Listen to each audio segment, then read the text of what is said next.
Sadashiva Samarambham Shankaracharya Madhyamam Asmadacharya Paryantam Vande Guru Paramparam.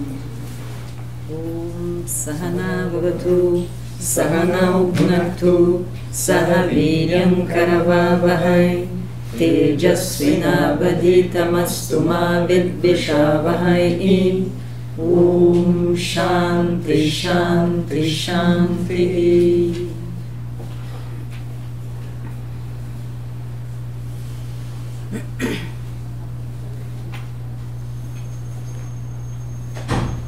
Quando nós começamos a estudar yoga, não só praticar, e mais ainda quando nós entramos para o estudo de Vedanta, mesmo uma introdução ao Vedanta, nós entramos para uma tradição que é muito especial, porque privilegia o conhecimento.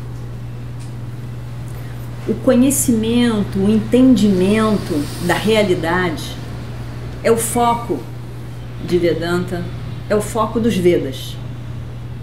Os Vedas não querem converter alguém, convencer alguém de alguma coisa, mas quer que as pessoas entendam sobre si mesmo, encarem a si mesmo, a sua pessoa, a sua história, e acomode a pessoa que você é, de forma que você possa buscar algo maior. Quando a gente encara a gente mesmo, a nossa pessoa, e a gente acolhe essa pessoa, nós nos preparamos para buscar algo mais do que a pessoa somente. Quando nós nos embolamos demais nessa pessoa e tentamos resolver, aperfeiçoar a pessoa, a vida, o mundo e o outro, a gente se embola de tal maneira nesse mundo relativo que não tem espaço na mente para nada mais. De tão embolado e tentando melhorar o mundo e nós mesmos. A tradição dos Vedas é uma tradição que é dito, joga um espelho sobre nós mesmos. Como pessoa, os Vedas querem que a gente se veja. E mais do que se ver, né, se encarar, se ver, que a gente possa acolher a pessoa. Porque todos nós somos duais. O mundo é dual. O mundo e todas as coisas têm um lado positivo e um lado negativo. A mesma coisa que é positiva é também negativa. E essa é a beleza do mundo. Uma pessoa que tem uma mente muito rápida, uma mente que pega as coisas no ar, uma mente que tem a capacidade de alguém fala alguma coisa e você consegue captar o todo. Rápida, muito rápida. Um grande privilégio, apreciado muito no mundo profissional. Mas quando a gente pede que essa pessoa sente, medite e fique só, essa mesma mente tem dificuldade. Ela é muito boa em muitas coisas. Isso é um privilégio verdadeiramente. Mas em outras coisas, aquela mesma qualidade maravilhosa é uma deficiência, é uma limitação, é uma dificuldade. Nós vamos deixar de ter aquela mente brilhante e rápida no profissional só porque agora eu quero mudar de vida? Não. A gente tem que saber como acomodar essa pessoa, como lidar com essa pessoa relativa que nós somos. Apreciar todas as nossas qualidades nas várias áreas e conseguir aprender como lidar com isso quando a mesma qualidade se torna uma dificuldade. Então, nós temos que encarar esse mundo dual, apreciar o fato de que é dual e ver que todas as coisas vão ser boas e ruins ao mesmo tempo. A nossa própria história, quando nós tivemos uma história de poucas dificuldades, isso é um privilégio. Ter poucas dificuldades e limitações na vida. Não teve dificuldade financeira, teve uma proteção emocional. Isso é um privilégio. Ao mesmo tempo, isso faz com que a pessoa também fique com muito menos experiência na vida e mais necessidade de ser protegido pelos outros, esperando sempre que o outro faça. É uma limitação também. É um privilégio, é uma limitação. Tudo na nossa história tem esses dois lados, em que a gente vai dizer: eu tive isso e foi maravilhoso, mas o mas vai estar sempre fazendo parte da nossa vida, porque aquilo que me engrandece me limita. Dentro dos Vedas, a grandeza dessa tradição é o fato de que é o conhecimento que é o mais importante. É o entendimento, é viveka, é vichara, é questionamento. É o questionamento e poder analisar melhor a nossa pessoa, de forma que a gente possa encontrar uma mente mais relaxada, porque é na acomodação, no acolhimento que a mente se relaxa.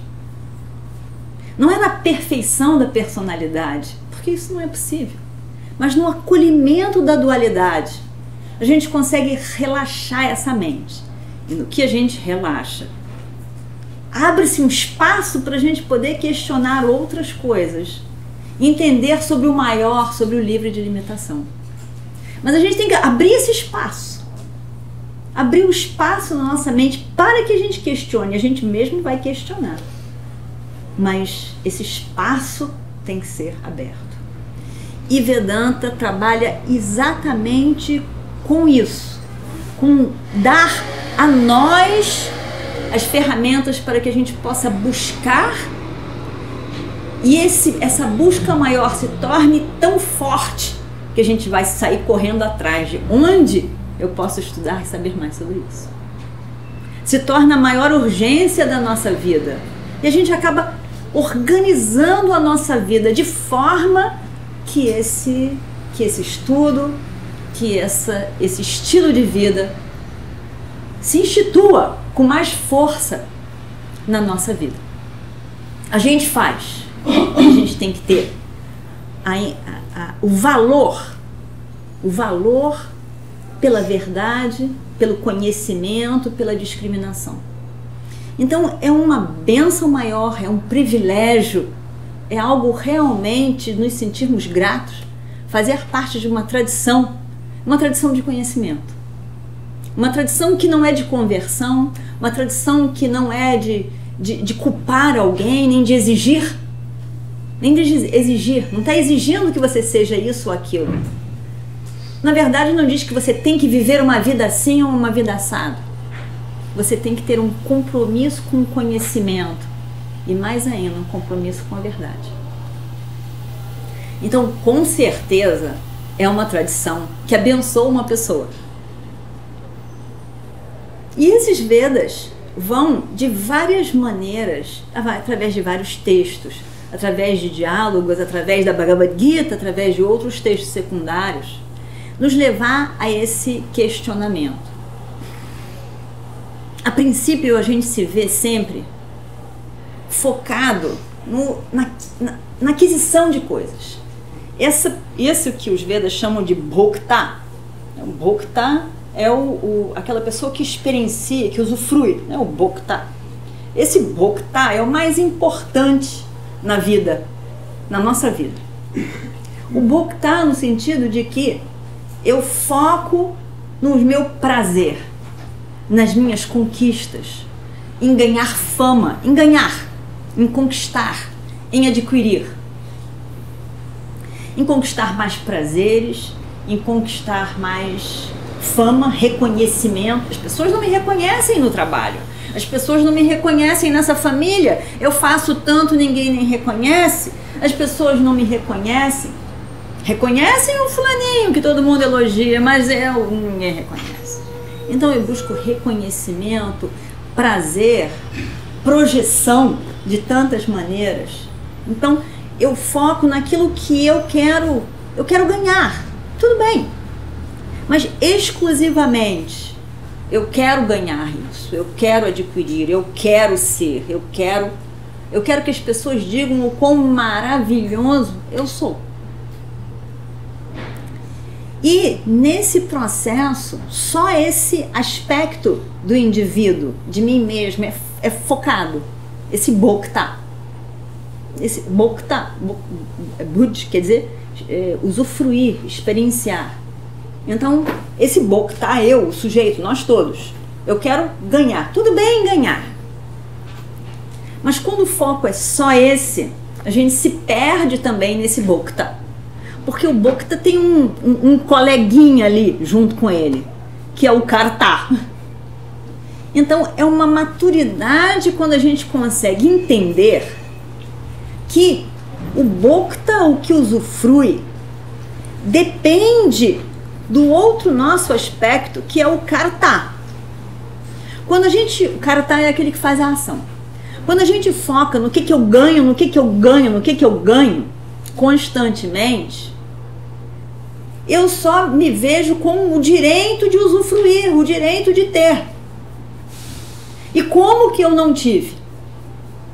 Mas no momento em que a gente entende que receber algo, receber um fruto de uma ação, alguma coisa, depende do que eu faço.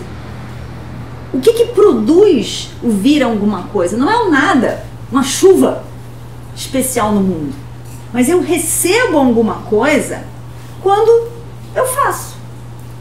Mesmo que eu não veja esse fazedor, vamos dizer assim, esse karta, eu não vejo quando eu fiz para poder receber, a gente tem que entender que existe uma conexão.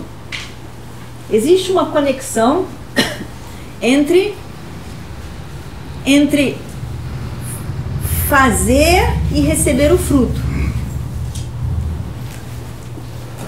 Então, quando eu foco somente no que eu quero, nos meus resultados e no que eu quero ganhar, eu não vejo que eu tenho uma responsabilidade sobre o que eu faço.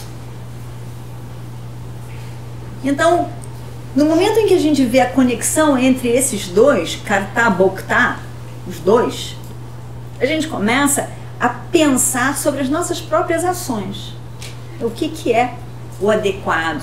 O que eu devo fazer? O que eu quero? O que eu quero? O que é importante? E a gente começa a ver também que o que eu quero, eu quero que as pessoas não me enganem. Eu quero que as pessoas me valorizem. Eu quero que as pessoas tenham uma atitude de ser amigo comigo. Em algum momento eu começo a ver que o karta é muito responsável por isso. Quer dizer, o que eu faço vai depender do que eu vou receber. Então, não é só esperar que as pessoas ajam dessa maneira, mas eu tenho que ver a minha responsabilidade em relação ao que eu faço. Então, se eu espero uma sinceridade, eu tenho que estabelecer na minha vida essa sinceridade para começar. E começar a analisar qual é a minha atitude. Então, é o momento em que a gente encara a nós mesmos, nesse momento nos Vedas. Quando você faz essa conexão entre o que acontece na minha vida, depende da minha própria ação. Eu jogo a responsabilidade para mim mesmo E não gastando meu tempo acusando as outras pessoas e responsabilizando as outras pessoas. Somente no momento em que a gente joga essa responsabilidade para nós mesmos, é que a gente consegue crescer em maturidade. Enquanto eu fico jogando para cima do outro, não tem crescimento. Não tem crescimento porque o outro é responsável, o outro fez. Mas no momento em que eu assumo a responsabilidade, esse momento em que realmente eu me torno um yogi, responsável pelas minhas próprias ações, pela minha própria vida, em vez de ficar apontando outros. Então esse entendimento do karta, a responsabilidade de fazer a ação, a responsabilidade de escolher um tipo de vida que é o que eu valorizo, que é o que eu quero da outra pessoa. Então os valores começam a aparecer, porque se eu quero uma vida de verdade, eu tenho que começar essa vida de verdade, de sinceridade. Se eu quero em que as pessoas possam me acolher, eu tenho que ter o exercício desse acolhimento das pessoas também. Então, existe uma mudança que acontece em termos de uma maturidade, que a gente pode associar isso à atitude de yoga, porque é o momento em que muda o nosso patamar de foco, em que é não só o foco do que eu quero usufruir, mas o vínculo de que eu tenho que tomar ação para que eu possa usufruir. Existe uma relação direta da minha ação e do que eu recebo na minha vida. Eu posso construir a minha vida através das minhas próprias ações, através das minhas escolhas melhores. Krishna e Arjuna a Bhagavad Gita é um palco melhor para a gente entender isso tudo. Porque Arjuna fala sobre as buscas dele, sobre o que ele quer, e claramente, né, ele faz perguntas e Krishna responde. Então a gente pode ver ali dentro desse diálogo, tudo isso acontecendo. Arjuna reclama de várias coisas, né?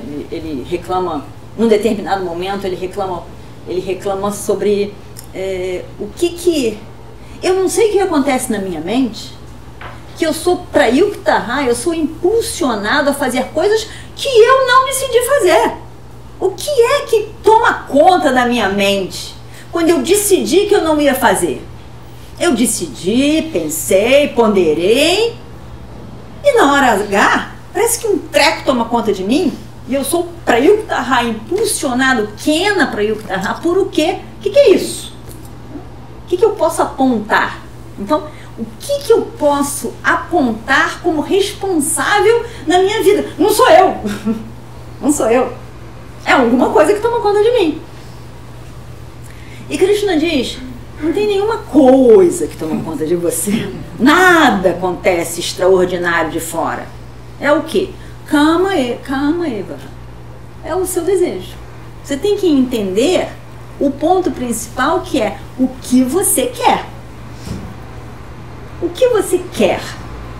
O que você quer relativamente e o que você quer fundamentalmente. O que você quer momentaneamente? Eu quero dar pulo lá na praia, puxa vida, 15 dias de dias horríveis, agora um dia tão bonito, eu quero dar uma olhada pelo menos nesse mar, a lua cheia que está maravilhosa, será que ela vai aparecer pra gente hoje, já que não está chovendo? Eu quero isso, eu quero aquilo. Com certeza a gente quer milhões de coisas. Hoje então, com esse dia maravilhoso, um sábado que se apresenta pra gente, a gente quer milhões de coisas, o dia inteiro, vai ser um longo dia, a gente vai ter que aproveitar esse dia. Então, tudo isso são desejos, mas o que é o desejo mãe que pontua a minha vida? O que é o principal? Então a gente entender que desejo é uma coisa vasta, poderosa, importante, mas que a gente tem que entender e dar conta dele. Uma coisa é o desejo por objetos, por situações, por tantas coisas diferentes. E outro é o desejo de algo mais importante na minha vida. O que é o mais importante? O mais importante pode ser fama e riqueza. Pode ser. O mais importante pode ser divertimento também.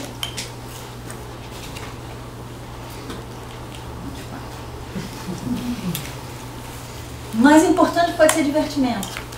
O que quer dizer que o mais importante é divertimento? Quer dizer que me divertir, relaxar, me divertir é a coisa mais importante que toma conta da minha mente. Eu trabalho, sim, porque não tem jeito, tem que trabalhar. Mas logo que puder, divertimento. Eu me relaciono com as pessoas e faço as minhas funções dentro de casa. Mas logo que puder, divertimento. Eu me relaciono com as pessoas, com os familiares, mas logo que puder, divertimento. Divertimento quer dizer o quê? Depende. Pode ser, eu tenho que sair, tenho que ir pro cinema, tenho que sentar com os amigos, mas o que toma conta da minha mente é o que eu vou me divertir hoje? Qual vai ser o divertimento, a boa do dia? Então, isso é o mais importante. Uma outra pessoa acha que ficar rico é o mais importante. Então, ela se relaciona com as pessoas. Mas, como que eu vou poder ganhar dinheiro? Aí eu ganho dinheiro, aí eu aplico dinheiro, aí eu compro um dólar, aí eu vendo mais não sei o quê. Isso é que toma conta da minha mente. Eu trabalho, eu me relaciono, mas o ganhar o dinheiro, guardar, comprar, aplicar, isso toma conta da minha vida. Então, quando eu relaxo, o que aparece? O meu dinheiro, ganhar mais, gastar assim, fazer isso. Quando eu tenho como mais importante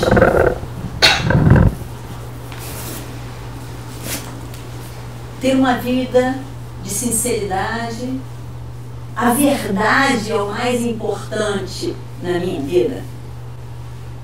A sinceridade, a verdade para comigo mesmo. O resto vem depois.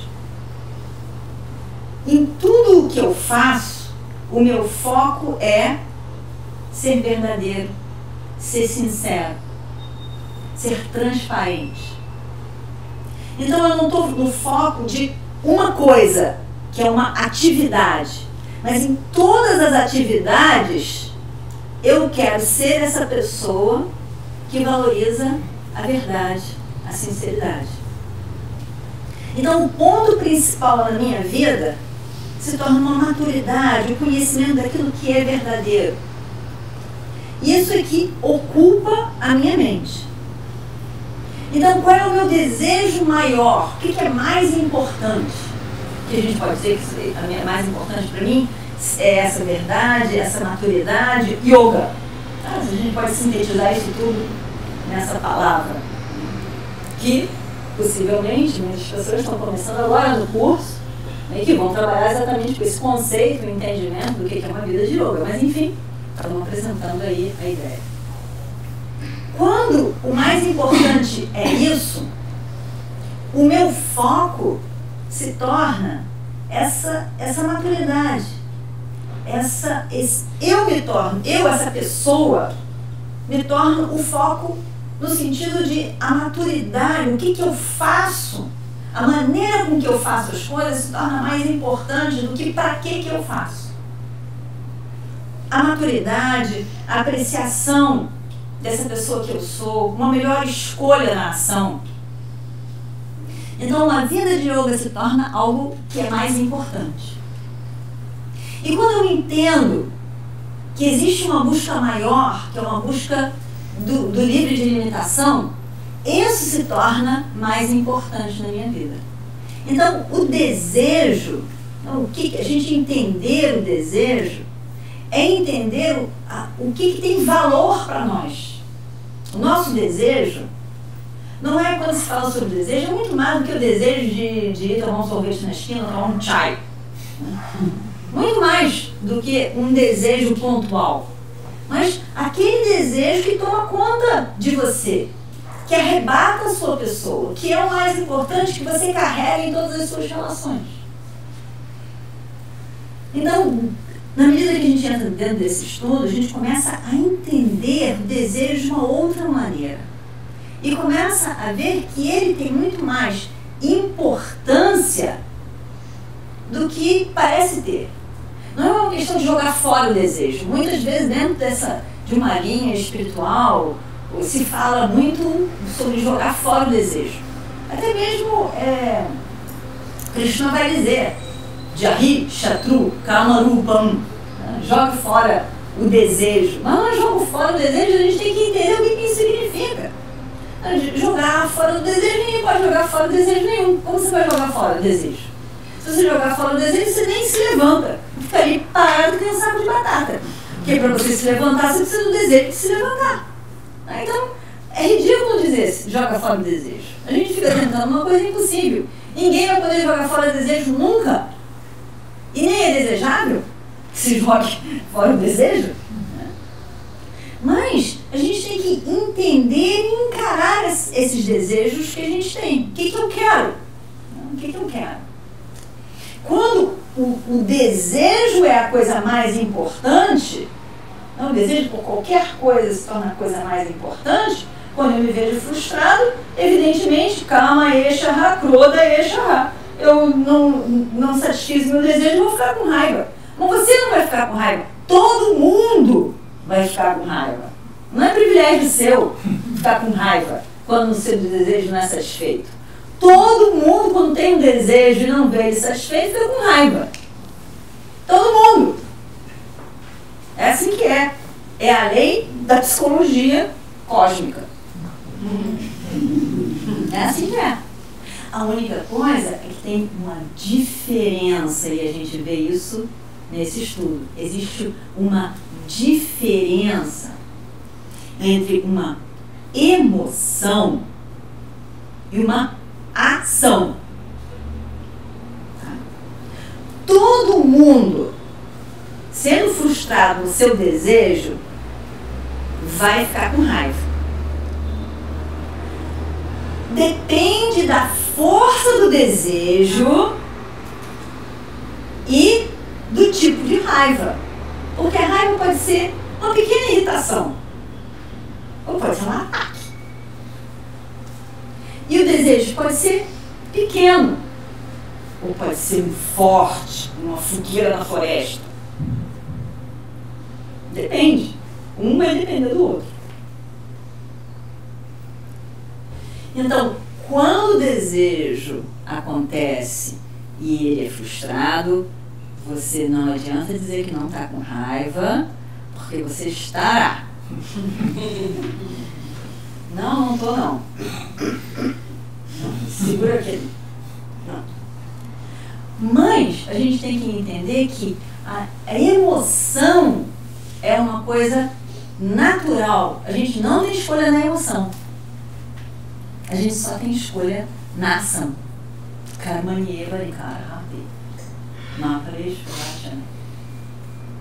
Gita de novo. A gente não só tem escolha na ação. E a ação quer dizer física, oral e mental. Esse é que é o mistério da história, né? Ué, a emoção é mental e não depende de mim.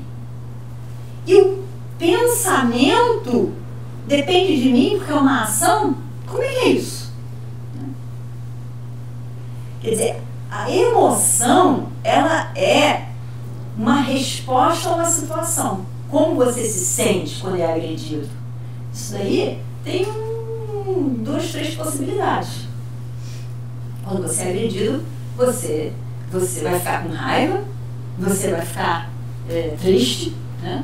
Magoado, com raiva, indignado, uma série de coisas. Imediatamente. Agora, como que você desenvolve essa emoção? Aí depende da sua escolha. porque você está fazendo uma ação mental, desenvolvendo, pensando. Aí uma ação verbal, seu idiota, ou uma ação física, dá-lhe uma. Ou disfarçadamente coloca o pé na frente para ele cair. Então, claro, você pode fazer disfarçadamente. Ou dá-lhe uma, ou fingindo que não é nada, né? Sentiu uma coceirinha, esticou, por acaso ele veio vindo e caiu, né? Pode ser claramente ou pode ser disfarçadamente. Uma ação. Então, a gente entende que a minha ação é da minha responsabilidade. O que eu sinto não é da minha responsabilidade, porque é a ordem cósmica. Mas o que eu faço com aquilo é da minha responsabilidade. O que eu faço, eu escolho fazer. Mas eu só vou poder escolher fazer na medida em que eu posso encarar essa pessoa que eu sou, entender melhor sobre os meus desejos, entender melhor sobre o que eu sou, o que eu quero. Se o meu foco é o voltar somente, eu quero isso, eu quero aquilo, eu não vejo essa pessoa que eu sou. Eu nem sei o que eu quero e o que eu não quero de fato. Eu nem sei dizer o que é mais importante e o que é secundário. Então, esse olhar para nós mesmos, quando a gente entra nesse campo de yoga, de uma vida de yoga, a gente entra no olhar para nós mesmos. Os nossos desejos, o que eu quero, o que é mais importante que eu não abro mão e o que eu abro mão, porque não é tão importante assim. Então, isso é uma mudança que ocorre do foco do bhokta, somente de usufruir, para o foco do karta, da pessoa que faz a ação.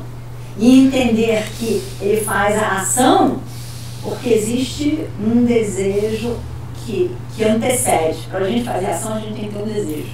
A ação só acontece porque existe um desejo anterior. Quando a gente faz uma ação, necessariamente nós desejamos algo. E aí então a gente faz a ação. É muitas vezes um processo tão rápido que a gente não sente a deliberação do desejo, mas a nossa mente é tão rápida. Mas se você levanta a mão, tem algum sentido, algum desejo por detrás de se levantar a mão. Porque vai comunicar melhor, vai ameaçar o outro, enfim, tem alguma coisa que vai impulsionar a ação, um desejo que impulsiona a ação.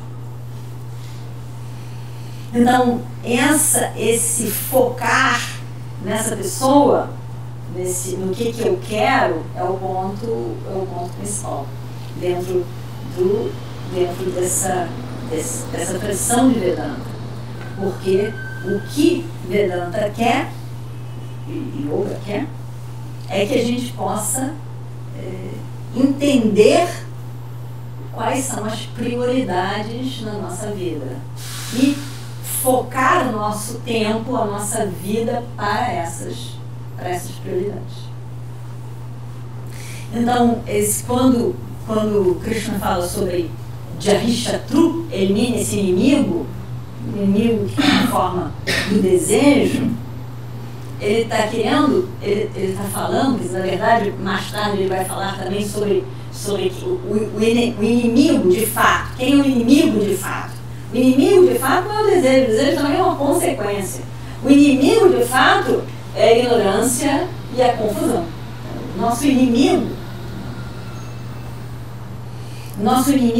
na nossa vida, para nós mesmos, e o inimigo para as outras pessoas, para todos nós, nosso inimigo é um só. O inimigo mesmo. O que é o inimigo? O inimigo é aquela pessoa, o inimigo é aquilo, é meu inimigo, aquilo que me atrapalha no que eu quero.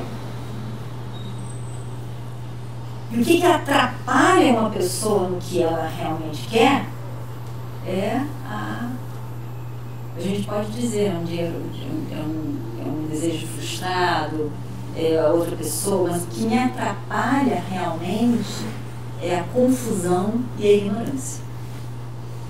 O inimigo, o nosso grande inimigo na vida é só esse, a ignorância e a ilusão. A ignorância, porque é a ignorância básica daquilo que eu sou. E a ilusão, porque me faz me identificar, me unir a tantas coisas que eu não sou.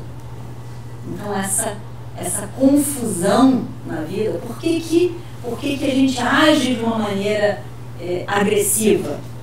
Por que uma pessoa, vamos botar para mim, vamos dizer, por que uma pessoa age para comigo de uma forma agressiva? Não é porque ela deliberou, mas quando eu me sinto limitado, pequeno, insuficiente no mundo, esse sentimento me pressiona. O sentimento de frustração, de pequenez, de limitação para conosco, eu comigo mesmo, me pressiona a me defender no mundo, a me sentir um pouquinho melhor, um pouquinho menos mal. Porque quando eu me sinto muito pequeno, eu me sinto muito mal. Então, quando eu me sinto limitado e pequeno, e feio, e não amado, qualquer que seja a situação, eu me sinto mal comigo mesmo. Ou alguém me faz sentir mal comigo mesmo. Naturalmente existe uma pressão para não permitir isso. Ainda bem. E aí então a gente faz algo. Faz algo para quê? Para que eu não continue me sentindo tão mal assim. Quer dizer, a ilusão de que eu sou aquilo. Porque na verdade a gente pensa que a outra pessoa me agrediu. Tá? Eu me senti muito mal porque eu fui agredido. Não estou dizendo que não existe agressão, tá? Lógico que existe a lei, existe a defesa, isso tudo existe. Mas vamos pensar com menos agressão de pessoas desconhecidas. Vamos pensar assim, eu fui agredido por uma pessoa que eu conheço, fui agredido. Quando essa pessoa me agrediu, me ofendendo, me xingando, me ofendendo. Se essa pessoa me xinga, me denomina de coisas que eu não tenho dúvida de que eu não sou aquilo, eu vou rir, né? Eu vou rir junto, vou chamar junto, eu vou dizer, a pessoa é magra, e outra diz, gordona, ele diz, eu sou minha gordona. Faz uma piada, ri, porque eu não tenho dúvida de que eu não sou gordona. Né? Agora, quando a dúvida está na nossa cabeça, a pessoa não nos agrediu. Ela toca em alguma coisa que eu me agrido. Quem se agride é a nós mesmos. Quando não é um assunto que eu concorde, eu vou rir. E por que você disse isso? É uma piada? Porque eu acho que ela está errada. Mas quando eu acho que ela está certa, ou quando eu tenho dúvidas, ou quando outras pessoas já me disseram, aí então eu me sinto agredida. Então, eu me sinto agredido, eu me agrido, à medida em que eu me acuso de coisas e exijo de mim mesmo. Quando a outra pessoa aponta, a ferida se abre. A pessoa não tem nada a ver com isso. Na verdade, às vezes a pessoa diz e vai embora, nem está pensando mais na gente. Todo mundo está centrado em si mesmo. Não pense que as pessoas estão centradas em nós. As pessoas estão centradas em si mesmo. Tem que ser muito sábio para poder dar atenção para os outros. Muito sábio. Não é pouco sábio, não. Tem que ser muito sábio para dar atenção para os outros. Senão a gente só está prestando atenção na gente mesmo. Então alguém diz alguma coisa, é porque ela sentiu a pressão nela e quer jogar no outro. E a gente recebe porque a gente tem dúvidas. Então, isso é o que? A ilusão. A ilusão, a confusão, a ilusão. E aí, o que é quando eu agredo alguém? Eu agredo porque eu me sinto agredido. O que é quando eu digo uma mentira, um falso, quando eu digo que não deve se falar um falso? Porque eu acho que eu vou ficar mal se eu disser a verdade. Então, a confusão é que cria o nosso sofrimento e tudo o sofrimento na vida. Nenhum sofrimento está no mundo. O sofrimento está na nossa própria mente, nossa própria ilusão, na nossa própria confusão. E a confusão, a ilusão, está baseada numa coisa que é a ignorância daquilo que eu sou. São duas coisas que a gente ignora. Quem verdadeiramente eu sou? Isso é uma grande ilusão. Uma grande ignorância e uma grande ilusão. Foco principal desse estudo. E o outro, que a gente ignora, incrivelmente, mas a gente ignora. A natureza dual do universo. Ué, a gente não sabe que o mundo é dual? A gente parece que sabe por um lado, mas por outro lado a gente não sabe, pois a gente quer consertar todas as coisas. A gente acha que agora eu zerei, a minha vida está maravilhosa. Como que a vida pode estar maravilhosa? Se a vida é dual, as coisas vão acontecendo assim, como que a partir de hoje vai estar tudo perfeito? Agora está tudo ótimo. Não está ótimo. Nem nos relacionamentos vai estar ótimo, nem no seu profissional vai estar ótimo, nem na sua saúde vai estar ótimo, nem na cidade, na política então não vai estar ótimo. Nada vai estar ótimo. Não, agora nós vamos eleger uma pessoa perfeita. Como que a gente vai arranjar? Onde você vai arranjar essa pessoa perfeita? Então não é humano. Não tem jeito. A Parihariete nasceu de tomar assim. Em relação às coisas inevitáveis, a gente não tem jeito. A gente tem que tolerar. Então, não existe uma solução no mundo dual. Parece que a gente não entende que dualidade quer dizer isso. Está sempre alternando. Então, a capacidade de lidar com o relativo e acolher o relativo como é, e o conhecimento daquele que realmente é livre, que é perfeito. São esses dois pontos que Vedanta, a tradição dos Vedas vai trazer. Esses dois pontos, o relativo e o absoluto. Lidar com o relativo melhor, com objetividade, conhecer o absoluto de forma que a gente possa permitir que o relativo seja relativo. Os dois pontos. Nesses dois pontos, que são importantes,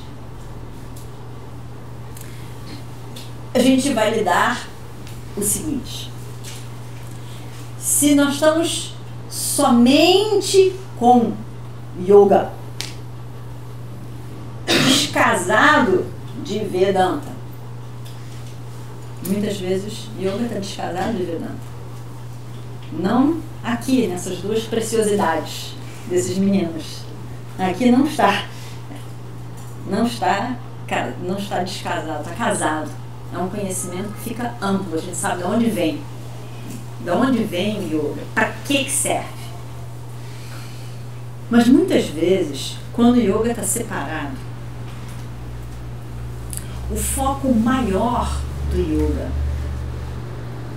é uma perfeição artificial, que é o samadhi.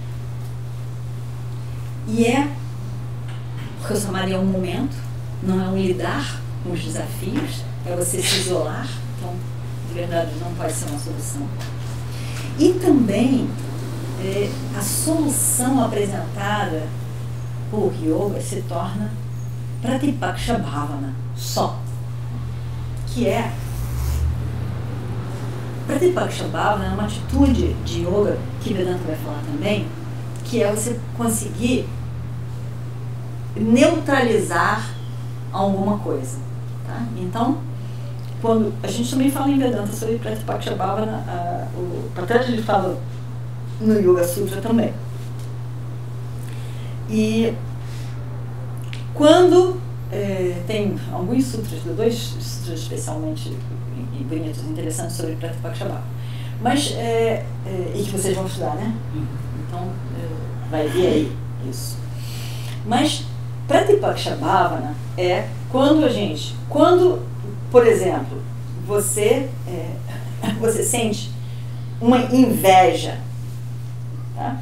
Então, alguém tem alguma coisa, alguém está felizão, conseguiu alguma coisa, está ali, e você tentou e não conseguiu.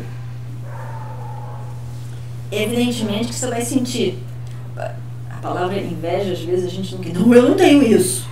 A gente tem um tal sentimento com essa palavra que, mas de inveja só quer dizer o seguinte: a pessoa conquistou e eu estou um tempão tentando, não conquistei. Poxa vida, tá? Isso também é uma inveja. Quer dizer, ela conquistou e eu estou aqui tentando, não conseguir. Não é feio, é natural. Tá? Ele pode ficar bem feio. Poxa vida, devia, mas ela pode ser somente um instrumento de inspiração. Poxa vida, ela conseguiu, eu não consegui. Bom, se ela conseguiu, eu também posso conseguir. Né? Eu vou tentar. Talvez eu esteja tentando errado.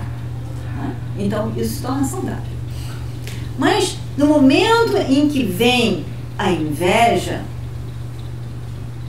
porque a pessoa tem uma coisa legal, vendo a inveja, porque esse é o ponto principal, eu tenho que ver e reconhecer, encarar a mim mesmo, né? Voltamos lá para o encarar a nós mesmos. Eu tenho que ver a emoção e dizer, eu acolho essa pessoa, eu aprecio a pessoa, eu me inspiro a ver o que eu posso aprender dessa situação, eu acolho. Então, eu trago o outro lado.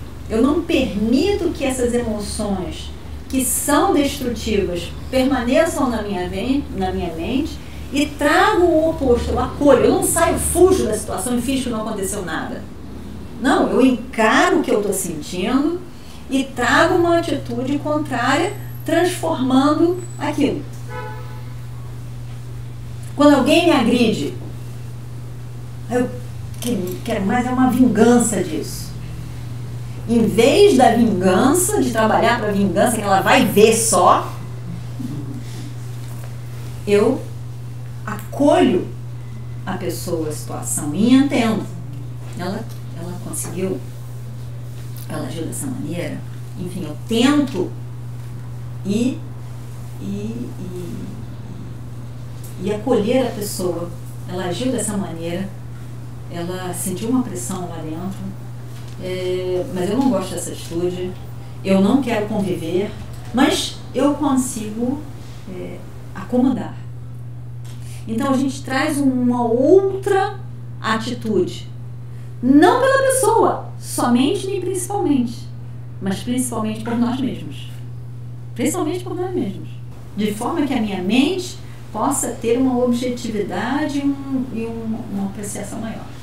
Então, quando é só yoga, a gente fica tentando ter uma mente melhor, tentando ser um yogi, ser melhor, ter uma mente mais calma, poder meditar, poder eventualmente entrar em samadhi. Porque só isso vai lidar só com a mente. Vai lidar só com a mente. Mas quando a gente faz um casamento de Yoga e Vedanta, o mesmo Pratipakshibhavana, o mesmo lidar com a mente, entender o desejo, o mesmo trabalho com a mente, se torna um instrumento para algo maior.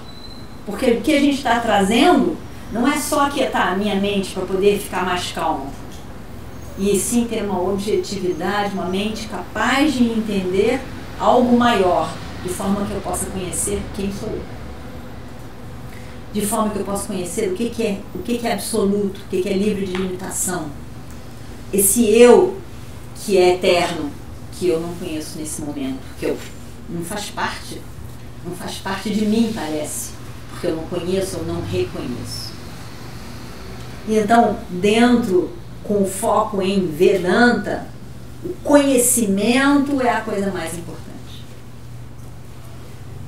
O conhecimento, a verdade, o conhecimento se torna o nosso refúgio.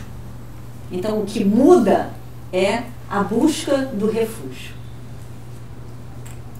Quando o Bhokta se estabelece, o refúgio do Bhokta é a distração.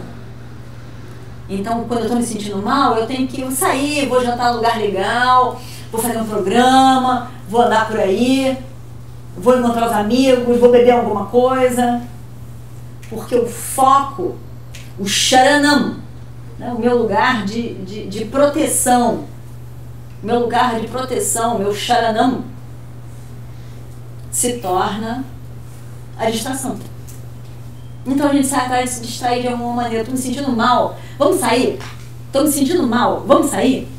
Quer dizer, quando eu me sinto mal, o meu refúgio é a distração. Eu não quero pensar sobre isso. Meu refúgio é a distração. Com esse estudo, Yoga e Vedanta, o meu refúgio, eu entendo que o meu refúgio é o ser livre de limitação que eu sou.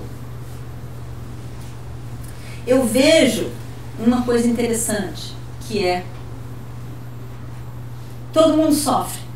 Às vezes a gente acha que a razão para o outro sofrer não é suficiente, mas para outra pessoa é. Ela sofre. Todo mundo sofre. Algumas pessoas sofrem mais ainda. Ou pelo menos num período de vida sofrem muito. Mas o interessante é que mesmo uma pessoa no hospital, tá? Um problema no hospital, ainda assim, essa pessoa consegue rir. É incrível. A pessoa consegue rir, consegue ficar feliz. Não deveria. Está cheio de problema, internado no hospital. Como que ela consegue rir? A outra está cheia de outros problemas, problema financeiro, devendo, cheia de dificuldades. Cheio. E somando ainda uma atrás da outra, que perdeu o emprego, porque a família abandonou. Ainda assim. E o que acontece? Ela consegue rir. Consegue se sentir feliz, consegue rir em vários momentos. Quando lembra da desgraça, aí pronto, acabou-se. Mas fora isso, consegue esquecer em vários momentos e ficar feliz. Se isso é possível, apesar de um problema horrível, uma desgraça grande, a gente consegue ainda assim ficar feliz, tem alguma coisa a mais sobre a nossa natureza. Porque quando eu estou comigo mesmo e consigo de alguma maneira largar os problemas, esquecer momentaneamente dos problemas, o que acontece? Eu estou bem. Quando eu fico com os problemas berram e aí eu estou muito mal. Mas quando eu estou comigo mesmo, tendo conseguido de uma forma incrível esquecer, eu estou bem.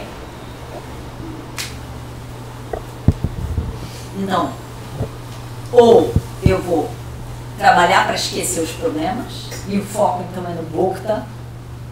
Então eu estou sempre buscando alguma coisa para me tirar da minha vida e de mim mesmo. Ou eu vou entender que existe um Sharanam, um refúgio muito maior, que é o refúgio em mim mesmo. Eu me torno o lugar de refúgio.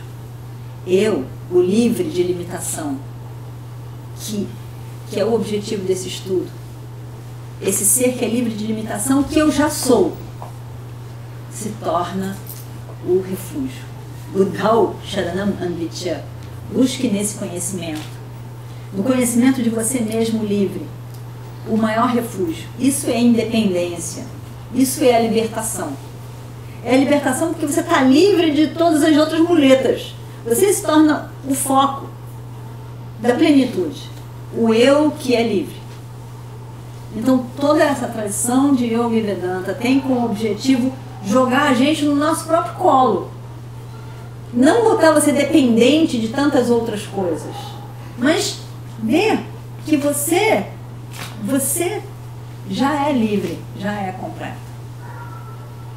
Entender que o maior refúgio é o conhecimento, o maior refúgio é a clareza, é a sinceridade. Esses são os refúgios realmente que são transformadores. Do que tomar um refúgio para fugir das realidades em que cada vez eu fujo mais e nunca consigo realmente transformar a minha vida. Então, junto com esses dois casados de Yoga e Vedanta, conseguem levar uma pessoa a fazer uma transformação de visão. É a transformação de visão que muda a nossa vida. A gente não muda a vida para mudar. A gente vai mudando a nossa vida porque a gente vai entendendo outras coisas. E a importância da sinceridade, a importância da verdade, a importância de poder estar sozinho em silêncio comigo mesmo. E aí então eu vou agregando isso tudo à minha vida porque eu descubro a importância disso. E o maior refúgio se torna o refúgio no eu, que é livre de limitação. O refúgio no conhecimento. E aí então, evidentemente, eu estou livre e independente, porque eu já sou livre e independente, eu não dependo de nada. Somente quando eu não dependo de nada é que eu me torno um acréscimo, um presente para outra pessoa. Para outra pessoa e para qualquer relacionamento. Porque senão eu estou querendo tirar uma aprovação, tirar um amor, tirar um aplauso, tirar um reconhecimento. Mas quando eu descubro essa totalidade, eu posso, porque eu já sou livre, eu posso verdadeiramente, plenamente acolher as outras pessoas, entender e ser um extra em qualquer relacionamento. Faz muita diferença em nossa vida esse estudo de Yoga e Vedanta,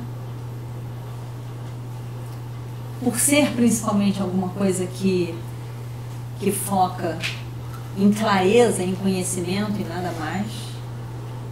E à medida em que a gente vai entendendo mais, como vocês vão fazer aqui nesse estudo, nesse curso, a gente ganha, ainda que as pessoas retornem, porque elas querem mais, mas o curso dá uma independência, porque a gente pode dar um valor à nossa própria vida, à medida que a gente consegue entender melhor nós mesmos e, consequentemente, o outro, o mundo. E o curso se inicia. Eu desejo sucesso para todos vocês no curso, na vida, com Vedanta. Faz toda a diferença com Yoga, com Vedanta.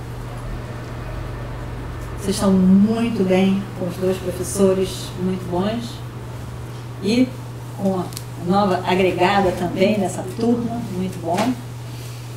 E então desejo sucesso a todos, tudo de bom. Om Shri Guru Dev Namaha.